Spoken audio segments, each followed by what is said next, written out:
we're in an age where a lot of people, I think, are yearning for the spiritual and are reaching for the spiritual. We have a lot of Mm-hmm.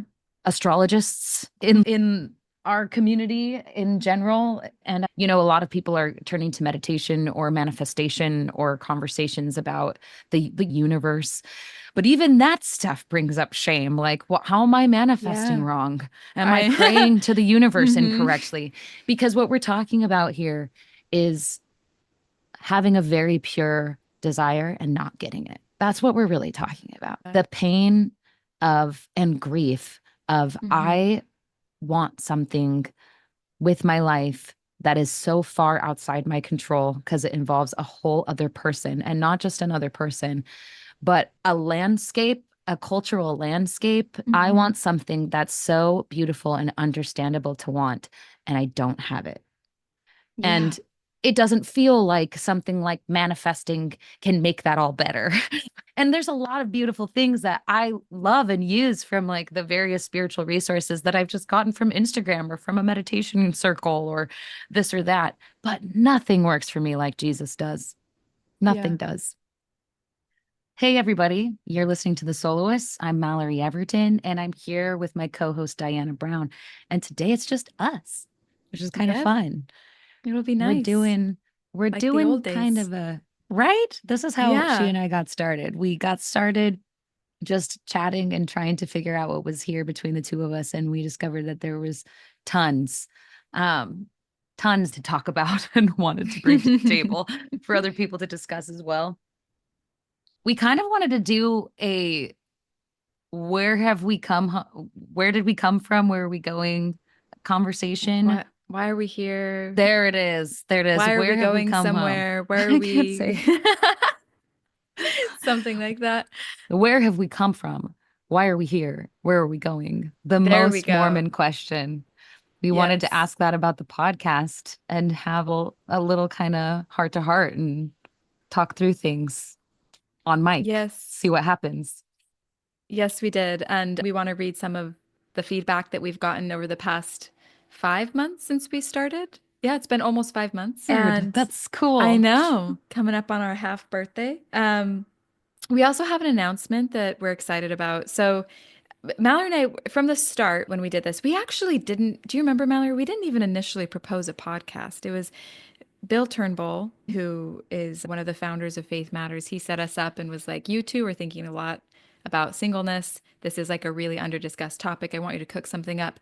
And I think maybe just both because I don't know, having a podcast these days feels there's something kind of slutty about it. It's like I should say that, but it's like You can say yes, it.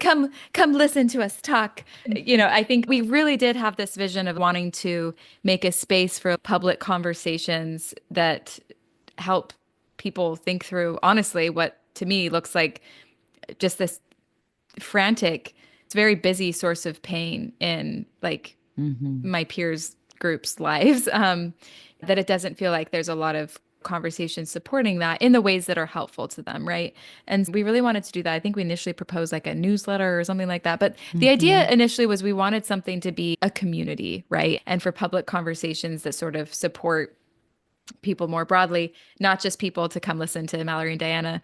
And I think, now that we've got started with the podcast, we now have an idea and an announcement that I think is going to help us really make good on this vision, which is we're going to be moving over to Substack, which, if you're not familiar with Substack, it's a really, really awesome platform for making sometimes these like one these channels that might otherwise be one-way streets in terms of communication, making them two-way streets. So basically you can subscribe to the Soloists on Substack, and then whenever we release an episode, you'll get an email in your inbox. And then also you can comment on it and share what you think and talk to other people about it. We can like open little chat threads where there can be actual discussion and things like that. We have seen the most beautiful messages come through in our Yeah. DMs on Instagram, sometimes in our inbox on email, but this will really allow not only us to talk to other people, but for people who are interested in this project to talk to each other. And that's always been really important to us. It's also a place where we can do like lots of things besides the podcast. If people want to write and publish something, we can post that on our Substack, and other people who are interested in this topic and, who can get access to what you're thinking about on this. It'll make it easier for us to share resources, things we're reading, watching, thinking about. And so basically it's just going to be a rich platform and we're excited about that. And we hope that you will subscribe to us on Substack and join the conversation. Yeah, from the So, beginning, we've been very interested in the idea of being able to create more community because I, the, whenever I meet somebody who was not only single, but also has a Mormon background, that person and I have such a large overlap of things in common and things to unpack. I find myself just really wanting to invest more in that community.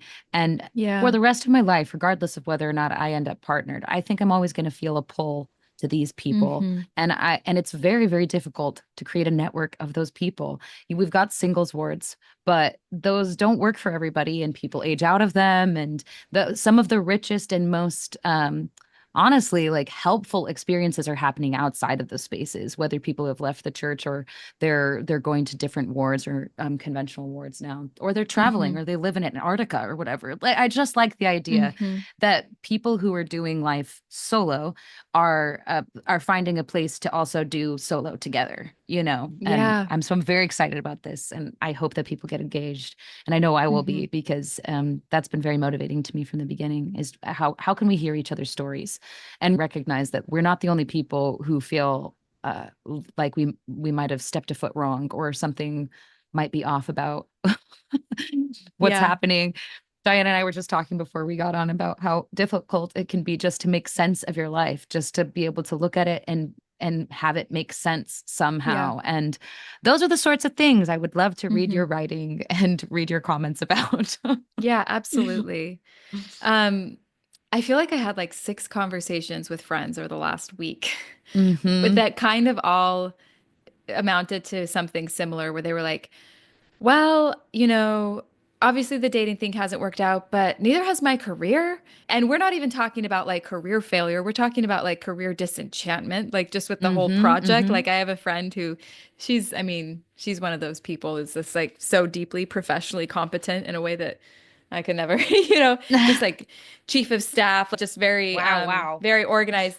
And she was like, I don't even know if I believe in the mission of my organization anymore, to be honest. But I can't tell my Wow. boss that. And so, Yeah. she's in this point of discernment. And what I was thinking about is like, it feels like one of the difficult things about this is like, there's just this sense that life was supposed to add up to something by this point, right? And that it would be this sort of beautiful sum and like still many decades ahead, but you would be on a hill on which you can look out at your life and be like, look how far I've come. And that just doesn't seem like the vantage point that Yeah. I have. Instead, I feel like I find myself in places I'm like, why am I here? Am I supposed to be here? And I Mm. have to like really dig deep to like figure out the answer to that question. And the resources that I was given, unfortunately, sometimes, yeah, unfortunately, sometimes the resources that I was given to evaluate my life feel like they condemn me, which is why, Hmm. um, which again, I think is why we want to be talking about this because I think. I think about myself in my most charitable moments. And then certainly when I look at my friends who are in a similar spot, I'm like, you have lived a beautiful life and done nothing wrong, or nothing wrong beyond the pale of what everyone does wrong, right? Um, Yes. and Yes. it's probably a better way to put it. And so I don't know. I see what we're trying to do on the soloist as a kind of gathering work. Like let's just listen to each other. And if we don't feel like there's naturally a vantage point from which to view our lives charitably and appreciatively, like how can we help each other do that? And Hmm. yeah, I don't know. The truth is that this is a very vulnerable thing to say, but I have needed you, Diana. You know, I've really needed you. We need each other, you know. I Yeah. like, I wish that it wasn't like this, but I spend a decent chunk of like every quarter of the year feeling what you were describing. This like, what did I do wrong? And like, how did I make all Yeah. these mistakes that added up to something that it doesn't seem like it's a real number even. I can't even do Yeah. anything with this number. I've always been bad at math, but this is just, yeah. Yeah. And I honestly, I think it's actually such a beautiful place, but it's really scary alone. It's really Mm-hmm. scary alone. I feel like I have been struck by the beauty of it more than once, but I feel like it's something I can do and something I can do something with when I talk with you or when I talk with other Mm-hmm. people, like the guests on our podcast, other people who've experienced kind of long-term singleness or have also come out of the Mormon experience, I think specifically with such a strong focus on sort of what a happy, victorious life looks like by a certain age, you know? Um, Yeah.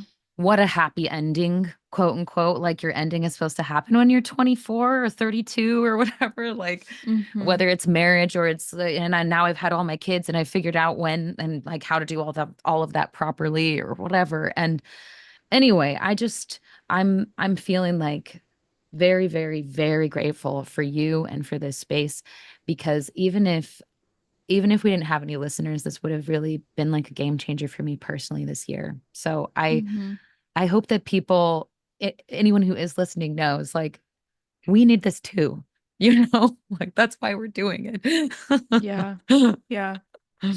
I feel the same about you, Mallory. And I Mm. remember our first conversation. I know I've shared this with you before. I can't remember if I've shared it on a podcast, but just our very first conversation after like Bill set us up to talk to each other and you landing on like these questions about, what is my purpose in life? And you said at one point, I think my purpose is you, Diana. Like you're here right now. And we had known each other for 2 hours at that point. We had been talking for a little bit. And so this wasn't based on any sort of like or like some history together. It was just sort of like this is my life that I've been given. For whatever reason, here I am talking to this girl who lives across the country and I just want to be here with it. And I remember like literally just looking around my room and feeling like a setting that sometimes I just experience as lack and like I'm alone here. I'm waking up alone again and it feels like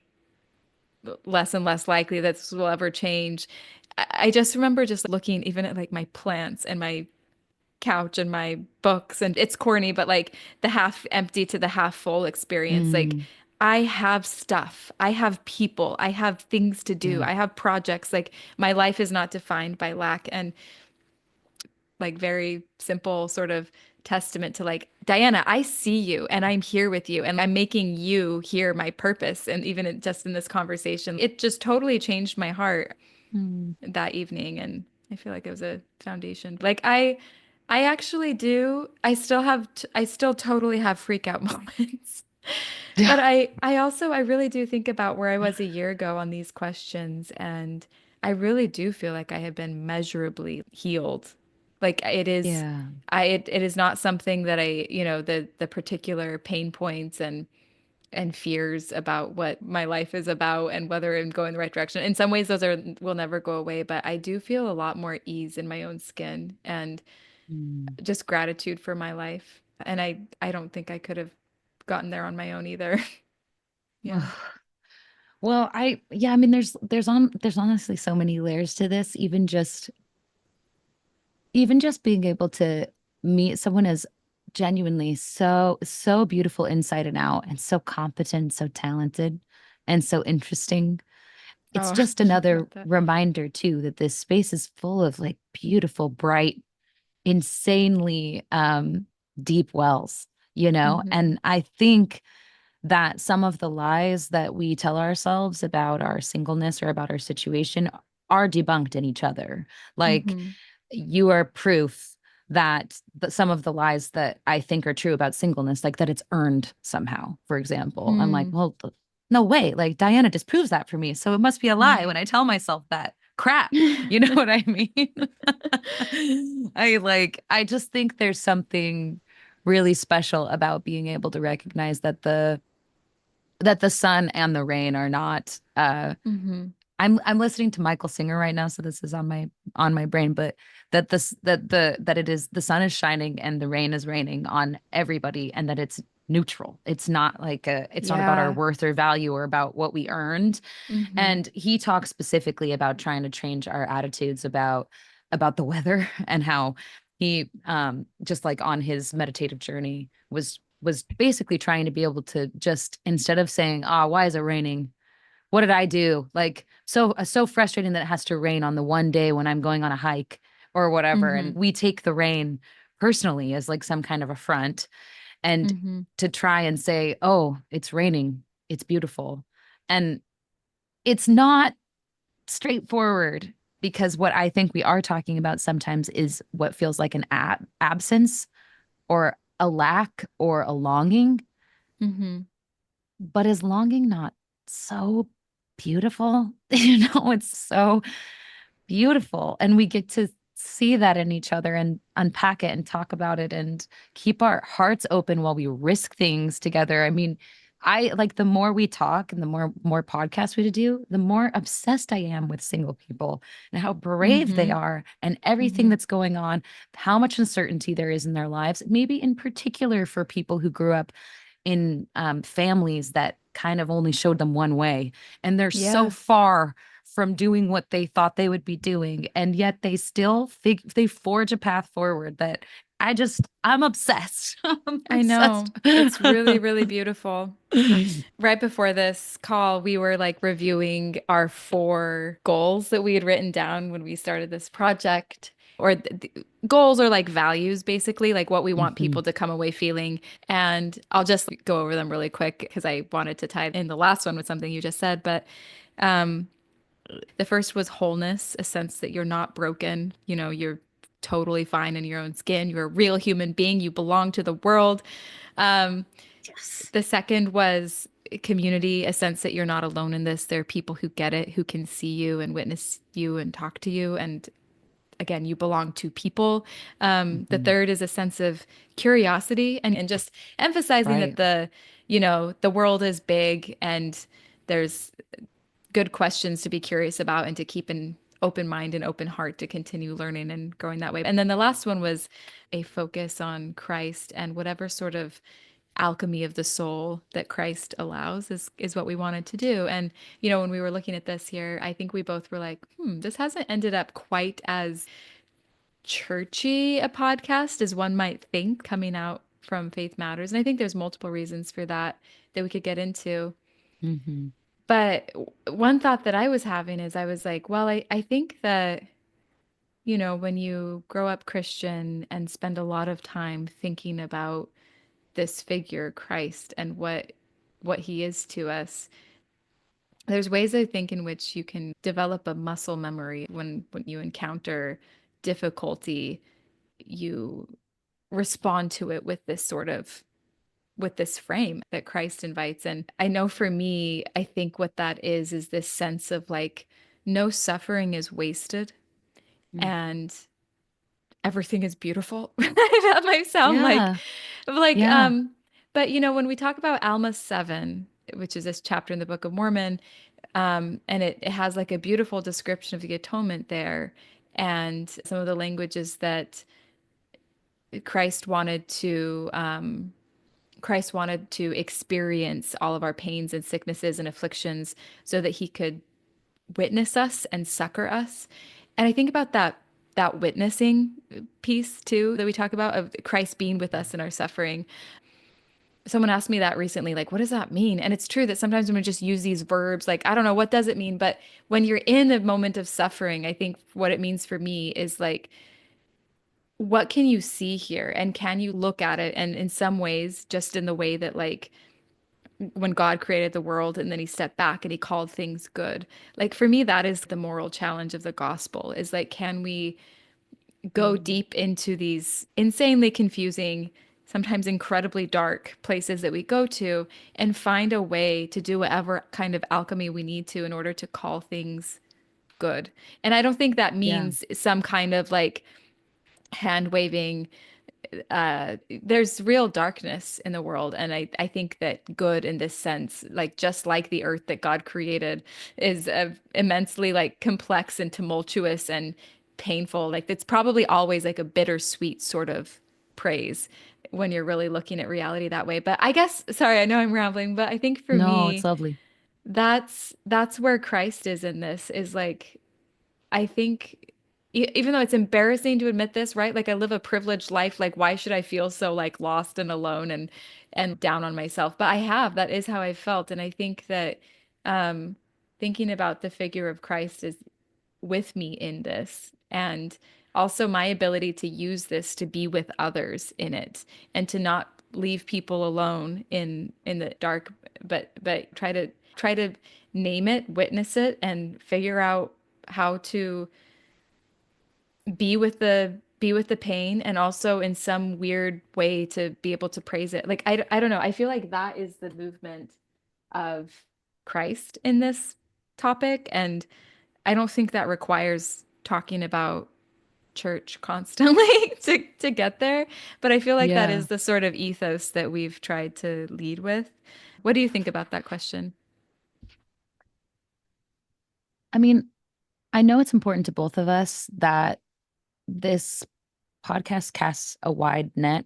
I think that one of the spiritual superpowers of people who grew up Mormon who are single is that we've Hmm. been developing grit maybe longer than the average person because we started feeling shame and fear and doubt about ourselves and our lives earlier than a lot of people may have if they grew up thinking Hmm. they might not get married till they're 30 or 35.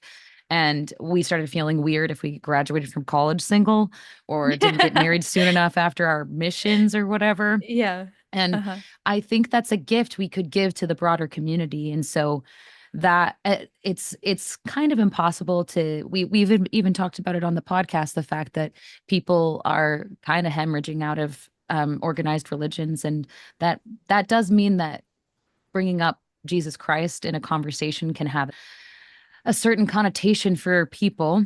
And I think both you and I have a relationship with Christ that is genuine and authentic to us in our life experience. But we want to be sensitive to the fact that maybe not everybody reacts the same way to the same language.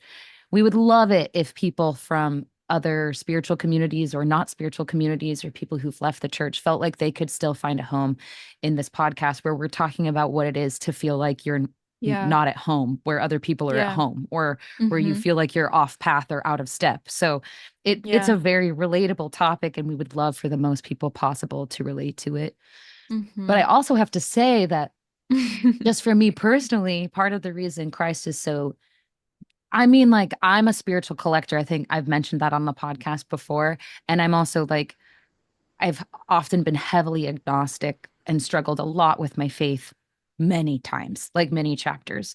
And there were areas and times in my life where I did not believe in God at all, but kind of continued to go through the motions, or tried different things or explored different spiritual options for myself. And I continue to be very open about what I'm going to bring in. If it helps me get closer to God, I'm going to use it. That's just where I'm at in my life. But nothing works for me like Jesus does. Nothing Yeah, does. And I know. maybe it's because of how I grew up, but that's where Hmm. I'm at right now. Is it's helpful for me with my brain Hmm. that struggles so much to make sense of the giant incomprehensible universe, and how me and my family and my life and my church could make sense in the giant incomprehensible universe. Hmm. Christ is a person who was Yeah. here, who Hmm. pointed to something really giant and incomprehensible and said, if you follow me, we can head toward this giant incomprehensible thing together. Yeah. And that's Yeah. part of the reason that for me, I still feel like it's very worthwhile to bring him up and talk about it, even though sometimes it might not be quite the language that works for other people. It's Right. that's why it works for me. It's because he was like a real person who came down in the flesh, and we can relate to what he went through. That he came as a Hmm. baby even, and he grew up as a boy and then became a man. Like, he did the whole Yeah. life experience thing, and it makes it easier for me to try and grasp it. And it also makes it easier that he was not a person who had a perfect or easy life. It makes me think maybe that life might be bigger and more complex and more beautiful than we think, and not have as Yeah. much to do with just making sure you get all the stuff, like all the ducks lined right up in a row before you die, when it's like, well, Hmm. but some people die when they're 4 years old. and some people have like inexplicably unfair lives. So what are we doing? It's Yeah. no, I Yeah, it's not rambled, about but that. No, woof. that's so beautiful and so refreshing. It's a tough time to be religious Yes, yes. um, because there's so much like public talk about what religion is and what it's doing in the Hmm. world. And I think for people who feel the way that we do about it, it's like, yeah, this really does not have to do with white Christian nationalism for me, but I still, Right. it still is like, or I don't hate gay people, actually. You know what I mean? Like, Sure, it's sure. so easy to feel like these things that feel like so elemental about, you know, what Christ might mean to us. Um, yeah, just that those don't get expression publicly. And Hmm. Hmm. it's easy to feel like claiming it can lump you in with the wrong sorts of associations that, that anyway, your perspective and the way you put all of that is very refreshing to me. I also want to ask you a question slash provocation, which is I think both of us, people have probably noticed we still love the word Mormon. Oh And yeah. I think that's not because we're not active members of the Church of Jesus Christ of Latter-day Saints, but it's because I think we're like deeply attached to some thicker social experience that the word Hmm. Mormon captures. And that I think like even with Russell M. Nelson's new language guidance, he still is giving space for that, right? We're not referring to the church or the doctrines when we're using this term. We're talking about like the strange social experience of Yeah. belonging to this tradition, this history and bearing that out in the world. And one thing that I wonder if we share, Mallory, is a real commitment to seeing the possibilities for real Christian living in precisely the kind of awkwardness and shame and that being Mormon brings, and we got into Yeah. this a lot with our conversation with Rebby. But like I mean, even this morning, I was just like scrolling through my feed and I have a friend who's Protestant. She's like, today I visited the church of a group that's even more hated than Latter-day Saints. And I was like, whoa, whoa. You know what I mean? Like maybe being in like interfaith world where, some people are very open and some people like really have a Right. harsh like, but then also just socially, it is just something that comes up a lot. Anyway, I feel like you and I are both committed to not abandoning the sort of gritty reality Yeah. that being Mormon in the world lends us access to.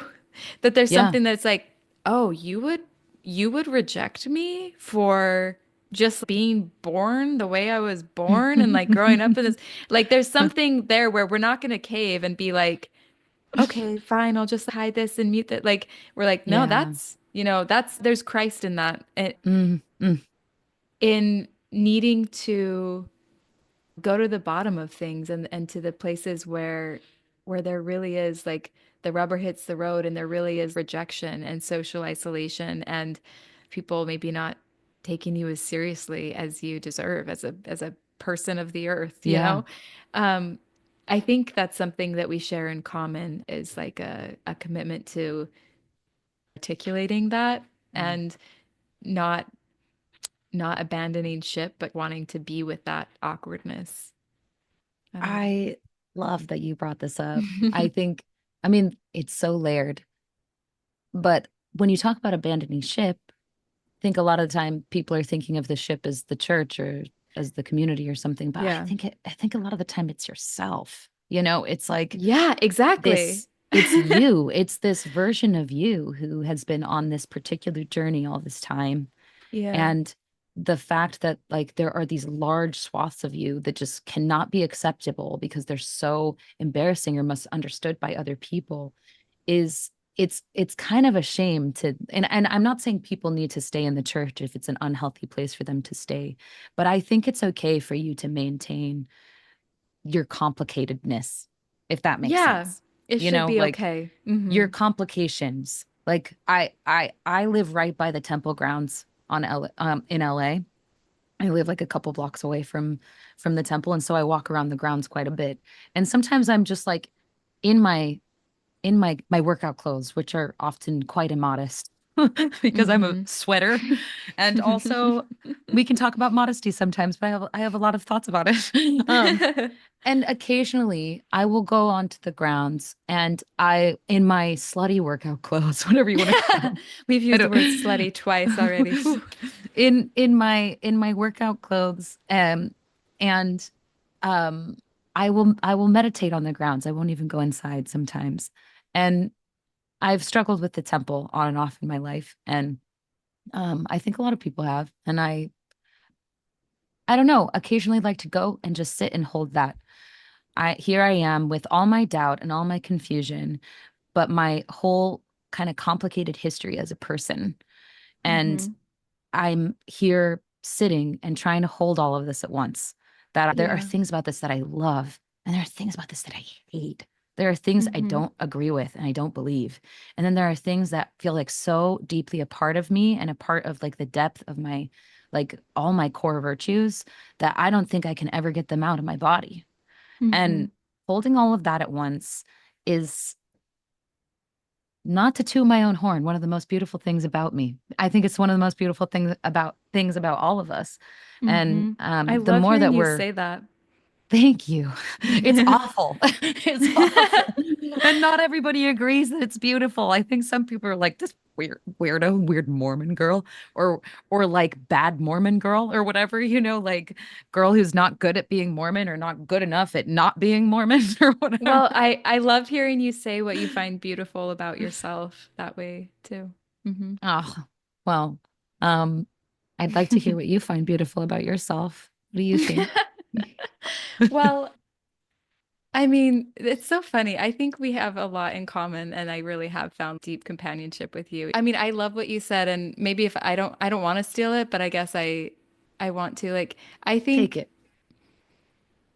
what I find beautiful in my approach to this is like I really want to be with reality at the end of the day. And that's why I love what you just said as well Mm, about like when we think of abandoning ship, we always want to make that conversation about how you feel about the institution or the church or whatever. But this questioning right. of abandoning yourself, like I've just always felt like if we can't figure out how to love and appreciate the lives that we were given and honor them somehow and learn to call them good in your own sort of whatever kind of weightiness or bittersweetness you bring to that, I don't get the point of life. And for me that means that like yeah, and not abandoning myself that way means if people want me to be ashamed or embarrassed of certain aspects of my identity or whatever, like I insist, like, no, I'm not going to do that.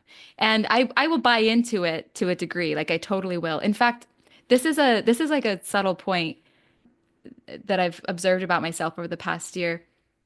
I think sometimes I've had a habit of looking to other people for my sense of like somebody to pat me on the head and tell me I'm okay. And sometimes they just like they won't do that. I think I'm at a point where like my parents honestly stress about me in ways that I don't Yeah. stress about myself. And I think I've got to a point though where I was like whenever I would see them, I would unload and dump a lot of my issues on them, just hoping that they could like scoop me up and save me. And like, I'm tired of carrying this on my own. But I didn't really Mm. realize that I would do that. And so sometimes like they would channel back to me like, oh, geez, Diana, we really are worried for you. And then I would like notice this resistance in myself, like, okay, but come on, mom and dad, like it's actually, I'm fine, you know? But then Right. I just realized that I would go to them pretending to be a little bit more helpless for my sense of meaning and purpose than I actually was. Mm. But I think like at the end of the day, I don't know if any of this is making sense, but I really It do totally kind of makes have my sense. back. Like I really do. If I really get down to the bottom of it, I have a relationship with God and I have my own back and I'm like committed to seeing the beauty of my own life no matter what it brings, I suppose. And Mm. anyway, but I think I'm afraid of that. Sometimes I just get lazy and I want other people to do that work for me, I suppose. But I yeah. absolutely know what you're talking about. I used to do that with I feel like I used to do it with kind of everybody, like my friends, but especially with a particular ex-boyfriend.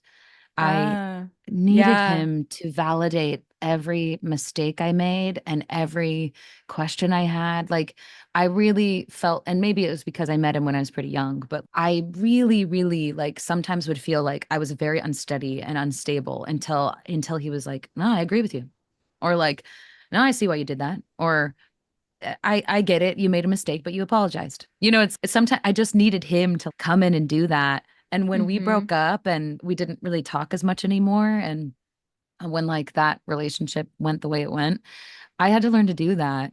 And Mm-hmm. it was really beautiful because I started turning to God for that. And it was hard because I didn't always get answers from God. So sometimes I had to muddle through and figure it out myself. But like, Yeah. there is a beautiful thing in learning to be that source of compassion for yourself. And if Yeah. there are certain parts of you that you're so embarrassed by, like your Mormonness, for example, or you're Mm-hmm. not Mormonness enough or whatever, like Mm-hmm. I understand that there are poles to this conversation. Um, if you're looking for the validation of people to tell you that you're enough, like it will always leave you abandoning yourself until they give you that validation. And so Yeah. there's something really special about this kind of thing. And I don't think I do think it pertains in particular to singleness a lot of the time because Mm-hmm. you can't always go and get your single life validated by people. In fact, usually it is the It's the opposite. opposite, right? Like I Yeah. was watching Home Alone yesterday with my roommates. We had Oh, like our roommate lovely. gift. It was lovely. We had like a roommate gift exchange. It was super fun. And at one point when he's yelling at his family at the beginning, he's like, "Ah, I hate all of you. When I grow up and get married, I'm never going to talk to you again." And I was like, wow, even Kevin from Home Alone thinks we'll all get married. And I Yeah. know Uh-huh. it's just like we do not get validation for our lives. We have to learn how to hold our own complicated lives. And I Yeah. think I actually, can we, before we wrap up here, can we read this comment? Because I think it's right in line with what we've been Yeah. talking about. Yeah, This is a definitely. beautiful email that we received from one of our male listeners, and that's something that we're definitely keeping in mind. It can be a little trickier to get men to open up and talk about this subject, and that's something we're Mm-hmm. interested in as we move into the future and to the Mm-hmm. Substack era of the soloists. We hope there will be more male voices, but this one in particular I thought was so beautiful. He says, one thing that I have struggled with for years is being caught between worlds with respect to religion. Basically, I'm a fairly active LDS person who deeply struggles to believe. This has made dating very complicated. I am not, and perhaps never will be, ready for the ideal temple marriage. At the same time, I have respect for religion and the good it can foster, and am willing to dedicate myself to it in a confusing, partly believing way. Growing up in the church, I marinated in phases such as marry a man who can take you to the temple, etc. So the idea of a worthy, ideal partner is deeply held in my psyche. It's an ideal I feel impossibly far from being able to provide, not in a yearning way, more in a this is my reality way. It makes it hard to date within the LDS community when I know that what I have to offer is not top tier celestial. I don't want to Mm. rob someone of the thing they have been taught to desire their whole lives. On the other hand, dating outside the LDS church is difficult because in many ways I'm still LDS, even if I don't feel like I have much of a place in the church. Oh my gosh, it's so good. It's so well said. I know, I think he put words to things I've often felt. And I think that's the Mm-hmm. reason I wanted to read it the most is that I don't know if he's listening now, but dude, I feel this way too. Yeah, I've me too. cycled through this feeling as well, like this complicated feeling of if I pull away from this, am I somehow not going to get what I'm not going to deserve who Yeah. I would have Uh-huh. deserved before? Like such a Yeah, tricky, like a tricky, dark line of questioning in your brain, you know? absolutely. It's just such a big thing to wrestle with, and I relate to it as well. Never sure if I'm if movement well I mean there's so much there about definitely the relationship to the church, but also the just a sense of unworthiness and this yeah the way he put it, like worrying that you won't be able to give everybody what they what they've been taught to as a sort of righteous desire. And I don't know, Mhm. yeah, that's really good. I think like if I'm going to be completely honest, the thing that comes up for me too is just I have sometimes felt like the church was harming my potential romantic future more than anything. And then there Mm-hmm. are other times where it has felt like the only thing that could possibly lead me to my future Yeah. romantic. So it Uh-huh. feels like I have let it take on that like my relationship with this thing, I have let it take on like almost a God space in my life. Like I've almost Mm-hmm. made an idol of the church and its place in my life. Mm-hmm. And sometimes blamed it for all my problems, and sometimes been like, you're the only, like, this path is the only thing that'll save me, is my relationship to this thing. Mm-hmm. And it's so Yeah, funny because it's close to God, but it's not quite God. And so I or it can know. feel like God. So Mm-hmm. my only choice, I think, in this space sometimes is to just actually trust that Yeah. there's nothing like that, that that we are all deeply lovable, and we can trust Mm-hmm. ourselves, and that God loves us the way we are, and then completely trust God. I think that's very well said. Yeah. I completely agree. I've gone back and forth with the same thing. And I think where I come down on it is again trying to not think in such black and white terms about this, and also not black and white terms about myself. I mean, just kind of what we were talking about with this question about Christ, right? Like, do you need to be saying the name of it? Do you need to be saying Christ's name to be talking about Christ, or moving with that sort of motion in the world? And I think that's something that I think about with faith and Mormonness and the church too, is like I think that there could be Yeah. ways in which the relationship and the life that you want can't be found outside of it, and ways that it like absolutely could. But I think navigating that murkiness for me depends on looking at things in a more qualitative way instead Mm, of fussing about which side I'm on, if that makes sense, and looking at like really what do I believe and just owning the complexity of that. And but that's really hard to do when there's like I think a lot of pressure to sort of mark yourself as fully in or fully not, and to use his language as like celestial material or something else. I find myself in a place that I don't often find depicted publicly. And, you know, if this is some small absolutely. little service that we could offer people, ways of feeling deeply Mormon that don't necessarily need to look like doing everything right all the time. And it's not to say it's incompatible with that either. It's just like a different set of terms. I don't know if that Yeah. makes sense. Oh, Yeah. it does make sense. And I think this person is doing such a beautiful job of owning their complexity. And Mm-hmm. I've probably said this on the podcast before, but it's one of my favorite things my dad has ever told me. He had just gotten out of the hospital um, when he had an open heart surgery last year, and we were on a walk, and as it often does with my dad, like we ended the topic ends up being God. And Mm.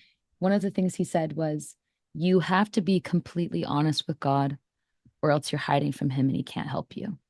And so it's Yeah. very important to be completely honest. Like, if this is not where you're at in your life, you don't believe these things, you don't understand these things, you have to be completely honest about that. Like, I like the way Mm-hmm. he talked about, like, this is my reality. I think Mm-hmm. reality is sexy. I think it's cool. Yeah. And I think we're all figuring that out. And I'm just excited to keep talking to all these brilliant people in this space who are willing to be open and to own some of this complexity with us, because the longer life goes on, I think the more complex we all get. And It's true. the more I hope we can all become better at doing what you were describing earlier, which is finding all of this complexity beautiful in ourselves and Mm-hmm. in each other, in our Yeah. lives, and being able to say this is complex and it's pretty beautiful, and Yeah. make sense of it together. Yeah. Absolutely. Well, I still have a couple more minutes, Mallory. Do we want to read a Okay, couple more comments that we've gotten? let's do it. Mhm. Should we say the people's names or not? I Maybe not if we, I mean, well, if they're public, I think that's allowed, right? guess we might as Um, well. You can yeah. always like comment and let us know if you don't like it if we read your name in the We podcast, but we won't would ever love to do it be again. involving all of you more in this project. So, Yes, that's this one from Grandma Bright is Grandma sweet. Bright. I know, Yeah. I love it. She says, so insightful. I'm not single, but have several single young daughters. I value this unique podcast for the ways it helps me understand their unique challenges in this space. Every episode, I learn something new. It is entertaining and thought provoking. I'm so grateful for the honesty and the vulnerability of the hosts and their guests in discussing these topics. I Hmm. love hearing from somebody who isn't in the experience, but still finds it very valuable, and like, and is motivated to try and understand it. Um, because the hope is that it will ease the burden on the single people in her life for her to be to have an understanding listening ear about kind of the way that their lives are working right now. Hmm. Yeah. Yeah, absolutely. I love that. Okay, here's one from Life According to Nikki. Wow, I didn't think the perfect podcast existed until I Oh, binged the first three stop episodes it. of The Nikki, Soloists. you stop it. Life according to Nikki. How could you? As an active YSA in her late 20s, this podcast is exactly what has been missing from my life. I have been a big, huge fan of Mallory for a long time, and this just adds to my list of reasons I love her. Both of these amazing women and their conversations are so enlightening and honest. They are both extremely eloquent, and I can't wait to hear more. Don't worry, I already told my entire Relief Society to listen. Great example. Okay, Oh, that that's one so was nice. very nice. I'm blushing so much. Thank you, Nikki. Um, there's so many good ones here. Uh, how about we read this one from Emmeline? Yeah, let's This go. was a DM. I just want to say thank you for this podcast. It is the most validating media that I have ever consumed. Haha. I love a good haha. I just listened to the episode with Hey Mitch, and it seems that Diana literally explained my experience with dating so clearly. It is Mm, hard for me to feel that peace with people that I should, and I totally get that stupor of thought when I try to progress with someone that has had so many things that are important to me. It's excruciating to go through and makes no sense. I do feel like there is something to be said about being two in our heads or hearts about something. It's so refreshing to hear the perspectives. And Mallory, I just love her mind. I love the thought oh, provoking and insightful questions she asks and the guests and the connection she makes. They cause so much reflection in myself that I love. I couldn't dream up two better women who are more equipped to host this kind of podcast, and I want you to know that it is making a big difference. I no, feel like, that's why so did we just sweet. read these out loud? I'm like feeling so You shy. made me I cry. can't handle it. Oh, well, turn off my camera. Don't look at me. Okay, I have a long Anyway, one, but this one's amazing. Should I read it or yeah, no? go for it, please. Okay, this this was back in August from someone whose handle is BH1021. A Mm. conversation so needed is the subject. This is a topic so needed to have more attention. Keep this up. More discussions are needed. Excellent. I'm 70 years old, a convert at 17. Yes, back in 1971, so I guess I'm officially old. Served a mission at 35, before which church policy prevented my attending the temple as a single woman, and have never been married. I've experienced the isolation, some invisibility, and ward members' insensitivity towards singleness, but have also felt the love within so many wards where I have been called to serve in callings as a less traditional servant, such as a young women's leader and as a Relief Society president in a family ward. I love the idea of having adventures by those that may not be in traditional circumstances. In fact, I Mm. am currently on a cross country road trip to do on-site genealogy research, leaving from Oregon to drive to Kentucky and the Carolinas. A friend of mine sent me the link to these podcasts. I'm reviewing this from a rest area in Wyoming. These are some issues I'd love to hear about, including aging or the elderly as active singles, how to help singles feel the spirit of the Lord who feel excluded and have left the church because of it, how to feel more included in married ward once you're past 40 and are single without children, how to help families and family wards understand the single journey without assuming you are somehow less than because of it. Thank you for taking on this challenge. That's it, she just like encompass She or gave us an they agenda. and oh no, she's a woman. She mentioned she's a woman. So but I love that she encompasses so much. She's having adventures. She appreciates the Yeah, subject. She sees the complexity, the positive and the negative about the experience. And there's just a lot of meat here. So we're excited to keep it's chewing on so it. good. Yeah, I think just a couple comments on that. First of all, the range of ages with which this has Yeah. been relatable has really shocked me. I think Mallory and I, when we both started this, we were like, oh, we're just like, we're both in our 30s. We've had a very 30s. particular experience. We're Yeah, both, yeah. yeah, we're around the same age. And we've had people like as young as like 22 be like, "Ah, I need this so bad." In which Telling case you. I've been like, You just keep, don't worry yet. I know it's So so please hard don't to, start worrying yet, but but it's true. 22-year-olds in our faith absolutely are stressing about these they things. start to And that's why we're so gritty, Diana. That's how we it's, got this it, way. Our it's backgrounds true. turned us It's into true. We started practicing superstars. young with the shame around marital status. But also, yeah, older people. And I've been so thankful for the older people who have reached out with their stories, in part because there's a part of me that's like, I have so much to learn from you, Yeah, like facing this at 1000%. each decade or each different sort of life stage, I think is a different animal. And we've heard some like really heartbreaking stories about ways people have been treated in wards or like not been deemed eligible for callings. Sometimes just, Hmm. we had a man write us a really beautiful letter about a month ago talking about just this sort of like aura of suspicion that he seemed to give off to people Mm. because he wasn't married, and how difficult this has been to live with his whole life. And oh, Ugh, I just feel, I mean, I think the church is coming around on this, and it seems like they're taking a look at like how, single people feel in the in church life and are trying to really change that. That seems like an active sort of agenda item these days, but it really hasn't been. And for older people who have lived through decades of the church that have been really, really trying to yeah, drill in on the nuclear family as the sort of the kind of life form they want to funnel anyone into. I think there's been a lot of pain there that yeah, hopefully you and I won't ever really experience that way. But I'm certainly really grateful for those people for reaching out and sharing their stories. And it's truly an honor to have a platform that like recognizes them to some degree.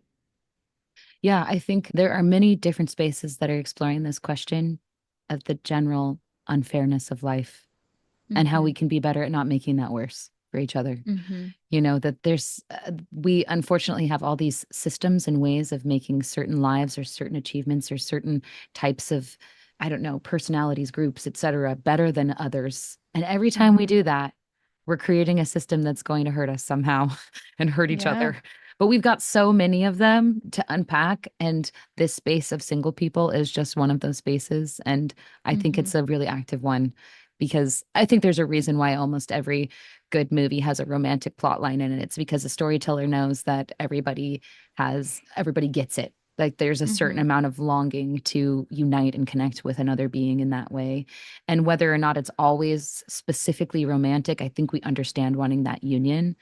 And Mm-hmm. so all of these different stories, I think, help us break down different systems that are like oppressing the mind, Mm-hmm. essentially like making it harder for us to deal with the unfairness of life.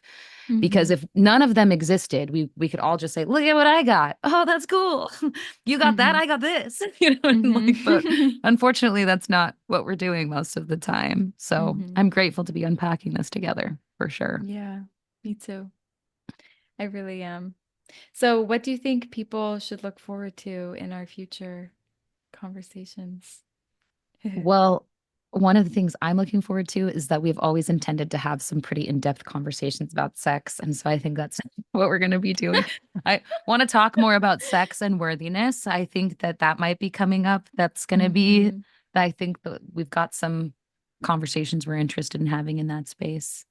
Yeah, definitely. I think we want to have more conversations like the party episode that we recently released, where Hmm. we're looking at what alternative forms of family, of community, of Right. relationships, of belonging should we be leaning into? Where can we sort of creatively invest our lives in building up good human relationships? Yeah. That's Different something. shapes.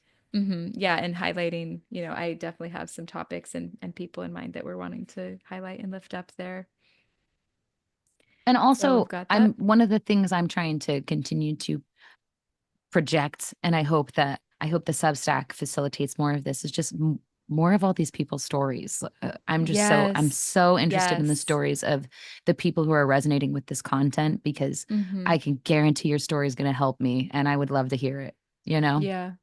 100%, which is just a plug. And please talk to us and share your stories. And you can pitch ideas, episode ideas. So subscribe on Substack and We still have our Instagram DMs open as well.